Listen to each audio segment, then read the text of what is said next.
नमस्कार मेरे प्रिय आत्मन, प्रारंभ करो साई वाणी के माध्यम से इस विचारधारा को प्रारंभ करो और जारी रखो। इसी विषय को हमने प्रारंभ किया 3 मई 2023 से, और बड़ी खुशी की बात है कि राष्ट्र निर्माण के कार्य के लिए साई वाणी जुड़ी है। सबका मालिक एक श्रद्धा और सबूरी के माध्यम से जो हमने विचारधारा लोगों तक पहुंचाई, आज उसका बहुत ही महत्वपूर्ण और एक विचार मैं आपको देना चाहता हूं, और वो है विचार सबका मालिक एक। बहुत सारे लोगों की समस्या है, और आजकल खास मेरे मित्र है कुलदीप सिंह जी, जिन्होंने मुझे प्रश्न पूछा है कि सुनील जी, अपने जीवन में अपना लक्ष्य हम कैसे तय कर पाए। मैं बहुत स्थिरता के साथ एक बात उनको छोटी सी कहानी कहना चाहूंगा, और उसके बाद उनके प्रश्न का मैं उत्तर देना पसंद करूंगा। बहुत महत्वपूर्ण बातें हैं जो मैं कहना चाहता हूं बार बार। वो आए और आकर चले गए, मौन रहे और कुछ कह गए। कुछ था जो बिन बाटे ही बढ़ गया, जल उठे दिए और अंधेरा झट गया। साईं बाबा ने अपने जीवन में अंधेरा कम किया है, किंतु मैं कहूंगा कि जो श्रद्धा और सबूरी के साथ प्रारंभ करो जारी रखो इसी गुरु मंत्र को आत्मसात करेगा, उसके जीवन में कोई भी समस्या नहीं रहेगी। मैं दावे के साथ कह सकता हूं, क्योंकि इसमें 2-3 बातें बहुत महत्वपूर्ण है। जो भी इंसान आज खुशियां ढूंढ रहा है, बाहर ढूंढ रहा है, अंदर की खुशी के पास वो जा नहीं रहा है, और अंदर के खुशी के पास कैसे जाना है इसका उसको कोई भी अंदाजा नहीं है, और इसीलिए वो भटक रहा है। पूरी जिंदगी भर भटक रहा है। जी तो कभी नहीं भरेगा, लेकिन आपको तय करना पड़ेगा आपको कहां जाना है, कहां पहुंचना है। और इसीलिए कुछ कर गुजरने के लिए मौसम नहीं, मन चाहिए। साधन तो जुट जाएंगे, संकल्प का धन चाहिए, और वो संकल्प है अपने जीवन में सुख, शांति और समृद्धि को पाना।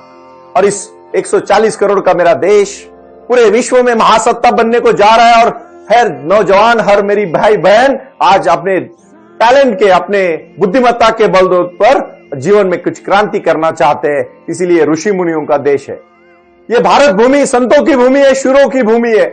यहां सब कुछ है, धरती ने यहां वरदान दिया है, लेकिन इस वरदान के होने के बावजूद भी हम तरक्की नहीं कर पा रहे हैं, क्योंकि हम ध्यान और धारणा के साथ नहीं जुड़ पा रहे। शब्द की शक्ति बहुत बड़ी शक्ति होती है, शब्द जोड़ने का काम करते हैं, और वही शब्द को प्रेरणा के साथ जोड़ने के लिए मैं प्रयास कर रहा हूं। मैं छोटी सी कहानी कहूंगा कुलदीप जी आपको। यह कहानी बहुत महत्वपूर्ण है।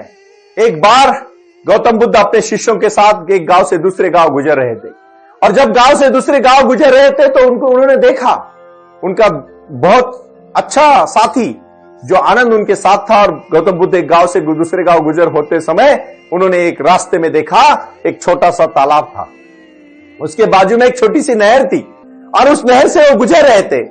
वहां से गुजरने के बाद थोड़ा आगे चले गए, और गौतम बुद्ध जी ने कहा, जा आनंद, मुझे पानी लेके आ।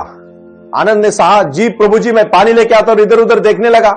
उन्होंने कहा, नहीं, यहां से नहीं आनंद, जो नहर हमें बीच में लगी थी आते समय, जो हमें छोटा सा झरना लगा था, जो रास्ते पे हम आ रहे थे, नहर के बाजू में तालाब, तालाब के बाजू में झरना था, उसी झरने का मुझे पानी चाहिए, जिस झरने को हम क्रॉस करके पार करके आए हैं।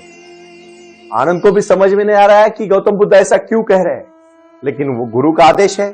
गुरु ब्रह्मा गुरु विष्णु गुरु देवो महेश्वरा, गुरु साक्षात परब्रह्म तस्मै श्री गुरुवे नमः। ये तो हमने गीता में भी देखा है।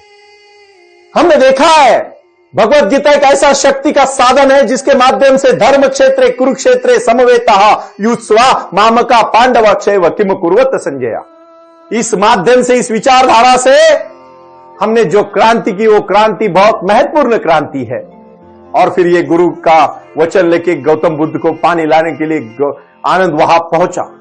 वो झरने के पास उन्होंने देखा कुछ समय पहले वहां से एक बहुत स्वच्छ पानी था, लेकिन अभी अभी वहां से एक बैलगाड़ी गुजर गई थी और पानी पूरा गंदा हुआ था, पानी पीने लायक नहीं था। आनंद ने देखा अभी क्या करे, वो वापस चला आया। गौतम बुद्ध को कहा कि मैं गया था पानी लाने के लिए, लेकिन वहीं से बैलगाड़ी गुजर गई, सब पत्ते नीचे के ऊपर आए, मिट्टी ऊपर आई, पानी पीने लायक नहीं रहा, मैं आपको दूसरी जगह से पानी लाता हूं। फिर गौतम बुद्ध कहते नहीं, ये बात गलत है, मुझे वहीं से पानी ला आनंद। और फिर वो और भी कंफ्यूजन में गिर गया और सोचा अभी मैं क्या करूं, और फिर वापस निकला। वापस जाने के बाद वहां जाके बैठा, थोड़े समय में शांति से पानी स्वच्छ होने लगा, गंदा गंदा पानी और पत्ते पानी के नीचे की तरफ जाने लगे और ऊपर ऊपर से स्वच्छ पानी दिखने लगा। 1-1.5-2 घंटे के बाद स्वच्छ पीने लायक पानी उन्होंने अपने मटके में लिया और गौतम बुद्ध के पास आया। गौतम बुद्ध स्मित हास्य करके उसकी तरफ देखे। आनंद को भी समझ में आया कि गौतम बुद्ध मुझे यह सिखाना चाहते थे कि जब तक अपने विचारों के मन में जितने सारे हजारों करोड़ों विचार होते हैं, आपके हाथ से बड़ा कार्य नहीं होने वाला है।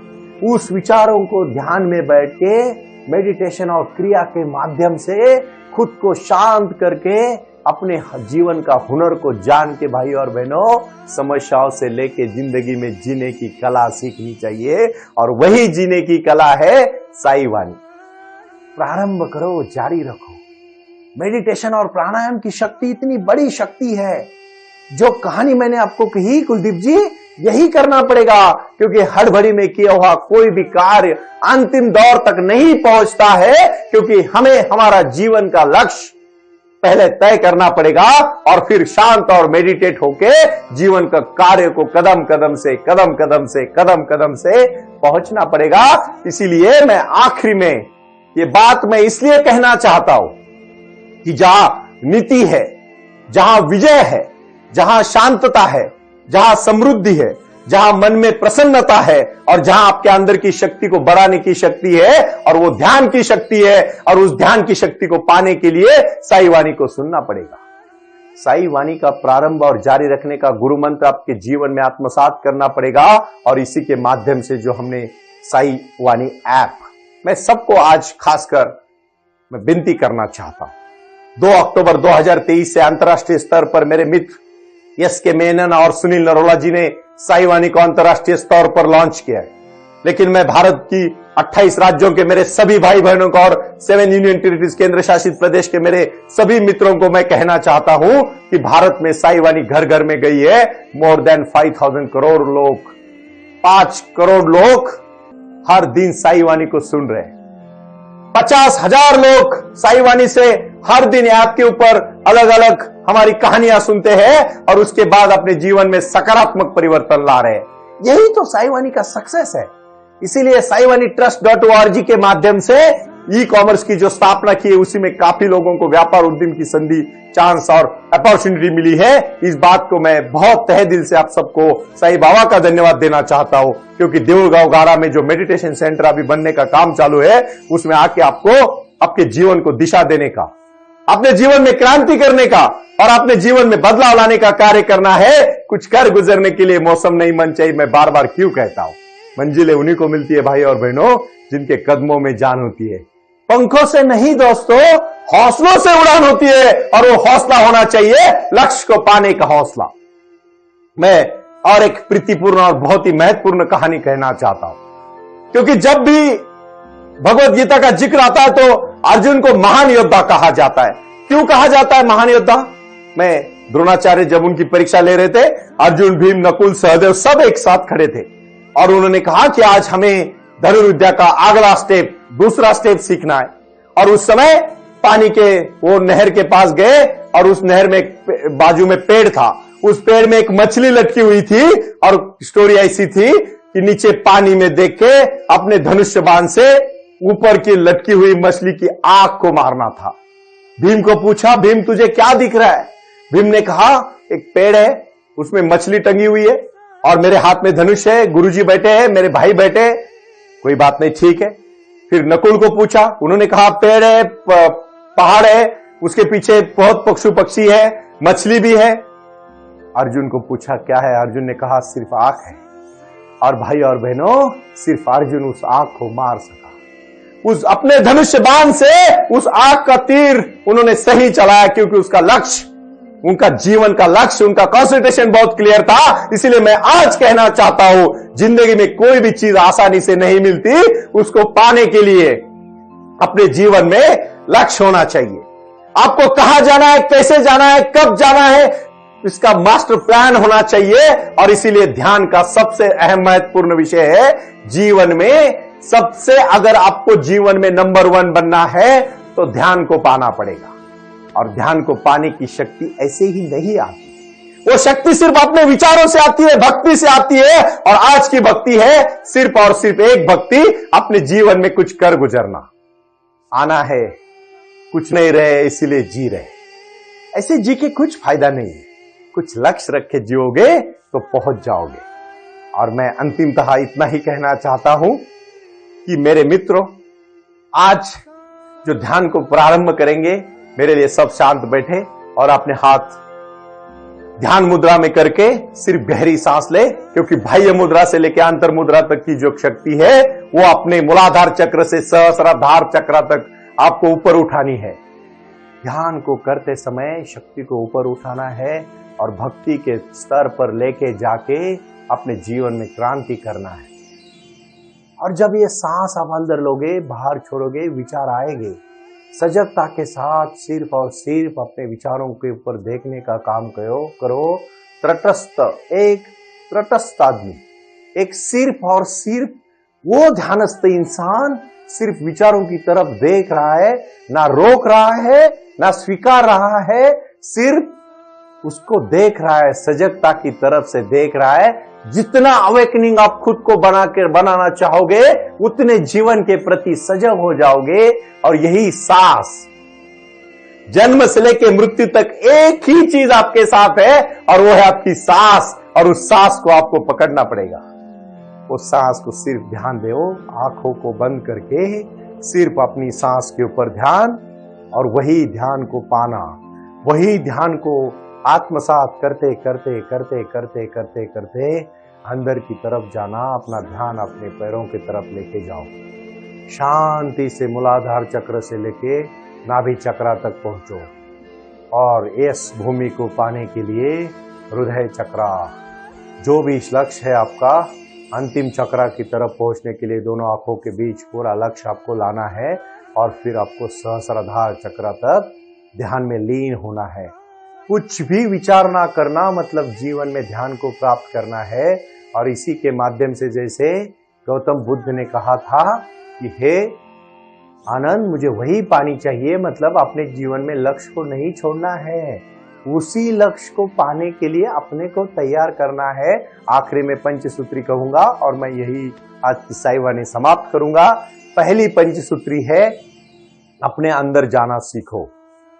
दूसरी है, हर दिन साई क्रिया को करो। तीसरी है, सकारात्मक सोच से विचारों को बनाओ। चौथी है, हर दिन साई वाणी को प्रारंभ करो और जारी रखो। और पांचवी है, अंतिम स्तर पर बहुत ही महत्वपूर्ण है, और वो है अपने शक्ति को, अपने लक्ष्य को पाने के लिए कटिबद्ध हो जाओ, सजग हो जाओ, क्रांति पूरक हो जाओ। और देखो फिर जिंदगी कितनी सुंदर है। इस सुंदर हुई जिंदगी को, बगीचे में हजारों करोड़ों फूल है भाइयों, लेकिन हर एक फूल का एक अलग सौंदर्य है। और इसी सौंदर्य से वो बगीचा बना है। हमारे जीवन के 100 साल जब हम खुशी से जिएंगे, तो मैं एक ही आज आपको कहना चाहूंगा, हर एक का उम्र 100 साल होना चाहिए, क्योंकि पूरी तरह से भर के जियोगे तो ही जिंदगी में आनंद ले पाओगे। और उसके लिए आपको अच्छा आहार, अच्छा विचार, अच्छा अपने शरीर का ख्याल, अपने मन का ख्याल और अपने ध्यान की प्रति सजगता को लाके साई ध्यान और साई क्रिया में जुड़ना है। हर दिन साई वाणी इस YouTube चैनल से आपको साई वाणी सुननी है। आस्था भजन को सुबह 7:20 और रविवार के दिन आस्था में 8:20 को आपको साई वाणी को सुनना है, क्योंकि इसी से जीवन में क्रांति होने वाली है। इसमें कोई दोहरा नहीं है। इसीलिए मैं आखिरी में कहूंगा, वो आए और आकर चले गए, मौन रहे और कुछ कह गए। मौन रहे मतलब मौन में ही शक्ति है। अपने जीवन में मौन की शक्ति को पाओ और जीवन में बदलाव लाओ, क्रांति लाओ। इसी क्रांति को करते करते, उभरते उभरते शक्ति को पाओ। और अंतिम स्तर पर 2 ही चीजों को पाना है। जीवन में मैं क्यों जन्म लिया हूं, मेरा जीवन का लक्ष्य क्या है, आज का प्रश्न है। इस प्रश्न के ऊपर आप सबको गौर करना है। मैं कौन हूं और मेरा जन्म किस लिए हुआ है। और दूसरा और बहुत ही महत्वपूर्ण प्रश्न है, मैंने ऐसे जीवन में कौन सा कार्य किया जिनमें हजारों करोड़ों लोगों के जीवन में बदलाव आया। कुछ लोग सिर्फ पैसा कमाने के लिए जीते हैं, कुछ लोग सिर्फ नाम कमाने के लिए जीते हैं, कुछ लोग सिर्फ दूसरों को नीचा दिखाने के लिए काम करते हैं, और कुछ लोग ऐसे होते हैं जो खुद भी जीते हैं और दूसरों को भी जीने देते हैं, उनके जीवन में खुशियां लाते हैं। और जब वो लोग इस धरती पे आते हैं तो प्रसन्नता के साथ अपनी क्रांति करने को आते हैं, और वो क्रांति है बीज की क्रांति, विचारों की क्रांति, शक्ति की क्रांति, भक्ति की क्रांति, और वो ओजस्वी पुरुषत्व की क्रांति जो स्वामी विवेकानंद जी ने कहा था, उठो, जागो और तब तक मत रुको जब तक आप अपनी मंजिल नहीं पा लेते, और अपनी मंजिल जब तक तय नहीं होती तब तक जिंदगी में कुछ नहीं कर पाओगे। इसीलिए अपने जीवन में अंतिमतः मैं इतना ही कहूंगा, प्रारंभ करो, जारी रखो। आज के साई वाणी में मैं इतना ही कहना चाहता हूं। प्रणाम। ओम साई राम। प्रारंभ करो, जारी रखो। इसी विचारधारा से साई वाणी का प्रारंभ हुआ। शिरडी के साई बाबा का आशीर्वाद पाके खुद अपने जीवन में एडवोकेट डॉक्टर सुनील नाना साहेब करपे जी ने साई वाणी के इस कार्यक्रम को प्रारंभ करते हुए 21वीं सदी को सही में साई बाबा के आशीर्वाद से लोगों के जीवन में बदलाव एवं खुशियां लाने के लिए साई वाणी का प्रारंभ किया। लगातार लोग साई वाणी को सुनते आ रहे हैं। साई कृपा जो साई ध्यान से जुड़ी हुई है, क्योंकि मेडिटेशन ही एक ऐसी शक्ति है जो जीवन में क्रांति ला सकती है, बदलाव ला सकती है और खुशियां दे सकती है। लेकिन उसके लिए प्राणायाम बहुत महत्वपूर्ण है, और अपने संकल्प के प्रति अडिग रहकर उन्होंने प्राणायाम की श्रृंखला को अपनी शक्ति से जोड़ा, और उसको साई क्रिया के माध्यम से साई ध्यान के प्रति वो लगातार लेके चले गए। इन सब क्षेत्रों के लिए एक ऐसा परिक्षेत्र होना चाहिए जहां लोग आएं और रुके। शिरडी में साई बाबा के समाधि के आशीर्वाद के बाद उनको ज्ञान और ध्यान दोनों की शक्ति देने का प्रयास किया जा रहा है। इसीलिए साई बाबा की 65 फुट हिंदुस्तान की सबसे बड़ी प्रतिमा बनाकर वहां बाबा का मेडिटेशन सेंटर खोला गया है। साई आंगन इस नाम से यह जाना जाता है। देऊळगाव गाड़ा, तालुका दौंड, जिला पुणे, यहाँ साई आंगन की, और बारामती क्षेत्र में साई आंगन में इसी क्षेत्र की निर्मित करते हुए उन्होंने यहाँ निजी व्यवस्था के साथ बच्चों के लिए गुरुकुल सिस्टम का इंग्लिश माध्यम का स्कूल, जहाँ बच्चे पढ़े और जहाँ बच्चे गुरुकुल में रहकर गुरुकुल के माध्यम से गुरुर ब्रह्मा गुरुर विष्णु गुरुर देवो महेश्वरा गुरु साक्षात परब्रह्म तस्मै श्री गुरुवे नमः इसका ज्ञान ले पाए। इसी के लिए इसे पूरी तरह से सीबीएसई एवं गुरुकुल के माध्यम से बच्चों को एक सुजान एवं भारत का एक ज्ञानी और अच्छा नागरिक बनाने के लिए वे ये कर रहे हैं। उसी के साथ हेल्थ इज वेल्थ कहते हैं कि शरीर ही सबसे महत्वपूर्ण संपदा है, और उस संपदा को आयुर्वेदा के माध्यम से लोगों को जोड़ना चाहिए। इसीलिए उन्होंने यहाँ साई वाणी आयुर्वेदा हॉस्पिटल की भी निर्मित की है, और उस कार्य के लिए वो पूरी तरह जुड़ चुके हैं। पूरे विश्व से लोग साई क्रिया और साई ध्यान के माध्यम से जुड़ रहे हैं, और इसीलिए उन्होंने साई वाणी trust.org इस ई-कॉमर्स की भी स्थापना की है। इस ई-कॉमर्स के माध्यम से हजारों करोड़ों भाई बहन को उन्होंने व्यापार करने के लिए प्लेटफॉर्म दिया। उनकी कला, उनकी क्षमता, उनका ज्ञान लोगों तक पहुंचाने के लिए साई वाणी trust.org बहुत बड़े लेवल पर महत्वपूर्ण प्रयास कर रहा है। इसीलिए यहाँ आए। ये बाबा की नगरी है। यहाँ बाबा का विज्ञान, बाबा का आशीर्वाद एडवोकेट डॉक्टर सुनील नाना साहेब करपे जी के साथ लोगों तक पहुंच रहा है। हमसे जुड़े रहने के लिए आज ही साई वाणी के ऑफिशियल यूट्यूब चैनल को सब्सक्राइब करें, या अधिक जानकारी के लिए संपर्क करें 9604050607। ओम साई राम। प्रारंभ करो, जारी रखो।